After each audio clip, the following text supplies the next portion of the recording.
Welcome to Kenton Teaches. Enjoy the video. You start by confirming your Nintendo and Epic Games accounts are linked because mismatches block queue access.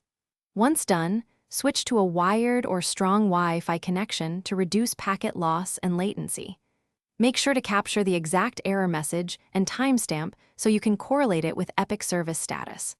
While you do this, open the console network test and Epic status page on a separate device, which lets you compare live results and spot where the handshake fails. Next, you diagnose where the queue stalls. Run the console network diagnostics and check NAT type, because NAT restrictions often cause connection drops.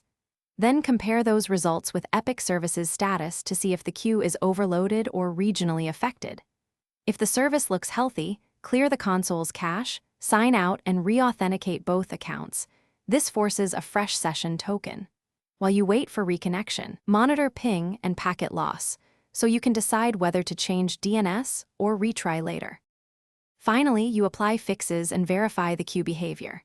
If NAT or DNS is the culprit, switch to reliable DNS servers or set port forwarding on your router for the required ports, then restart the console.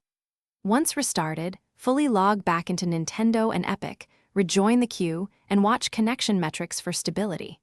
If problems persist, collect network logs, timestamps, and any error codes. Then contact Epic or Nintendo support with that evidence so they can trace your session and fix server-side issues.